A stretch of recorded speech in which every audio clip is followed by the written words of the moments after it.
All right. Hello, hello, hello, everybody. Now, as I said in my first video of the day, which was actually the word for today, to get you going, that I would be making a whole series of my prepping. I started last night. Have another video on here where I was prepping my greens for my New Year's Day meal.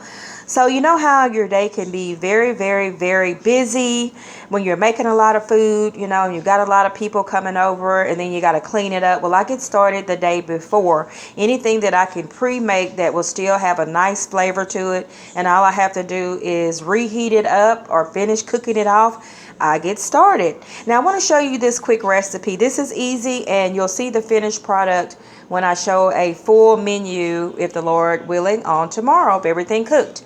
These are my Mexican burgers, and I call them my Mexican burgers because I like for them to have a good old hamburger taste, but I like the taste of cilantro, cumin, and all of that in my burgers. So what we have here, and just to tell you the size of these patties, this is a dinner plate. So I've made 2 of them just to show you what they look like, and then I'm going to tell you the cooking methods that you can use. You start with your ground beef, how many ever patties that you're going to make, and you're going to use black pepper. And I like to use the peppercorns because when you grind it in the little thing that you can buy for $2 here at your store, it makes it so easy, and you always get fresh black pepper because it's not just pepper that's sitting like dust in a container. These little things don't grind until you twist it. So I'm sure you already know that, but just in case if it's somebody that's a new cook out here, get the whole black pepper grinder. I get mine at Aldi's and I pay $2 and it lasts me a couple of months, and I use a lot of black pepper. Okay, you got your trusty onion powder. If you don't want to use onion powder, by all means, you can cut up red onion, white onion, your choice. Just make sure it's very fine so that you don't bite into a whole chunk of onion. And you can still use your sliced onions on your burger later, but I prefer the onion powder. Just a little bit of garlic powder, not too much because you don't want your burger to taste like meatloaf. Just a little bit, just to give it just a little hint of flavoring. And then I found this great seasoning that I got from Walmart. It's a Goya total seasoning, and let me tell you what it has in it. This has garlic, onion, salt, parsley, cumin, and oregano. So this is so good too, and it turns out like a smoky enhanced flavor, like if you could even put it on a steak. And I'll do a recipe one day showing you how to do that. So yes, you can either use this by itself. I always still add my own garlic and onion simply because I like an enhanced flavor. But you could totally use this one by yourself. And I got this at Walmart. You're not going to believe the price. $2.68. And this thing is 11 ounces. So, hey, it's the size of some of my bigger seasonings that I buy. And you can tell that's the big giant one. So this one is huge too, because this is like the family size that it takes you a year to use up. So this is a good deal on that. Walmart, $2.68. All right, couple of more items here. We've got Worcestershire sauce. I use a very little of that. Maybe in just these burgers right here, I maybe use like 5 tiny drops because again, you don't want your burgers to taste like meatloaf.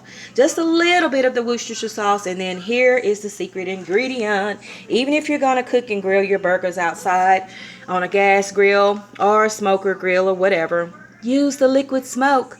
Now I am using the Hickory liquid smoke.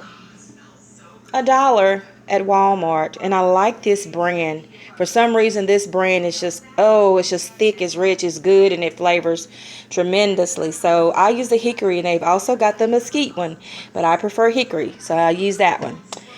All right, it's very simple. Just take your ground beef or your ground sirloin, whatever your choice. You could even do chicken burgers. You could by all means do turkey burgers. Whatever the meat of your choice is, grind it up.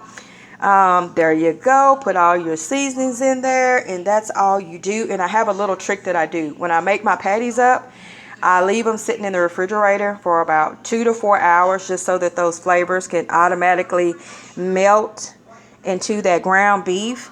So therefore, when they get ready to cook in this heated cast iron skillet that I'm going to be cooking mine with, Oh, that flavor just hits that pan. You can smell it 2 houses down. Now that's another thing, the cooking method. You can use whatever cooking method that you choose to use. You can use a frying pan. You can use an indoor grill. You can use an outdoor gas grill or an outdoor smoker grill or whatever you have. But since I don't have access to going outside right now, I just don't want to go outside and grill. I want to stay inside.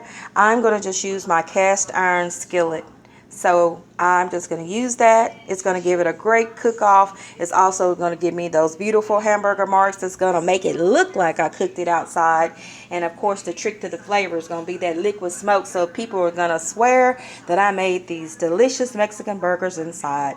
And once again, look at these. This is a dinner plate. So that's only 2 of my patties. So I like to make everything kind of big because it just makes it look better and taste burger. And we eat with our eyes. All right, you guys, I hope you enjoyed this video on the Mexican burgers. I hope you're going to try them.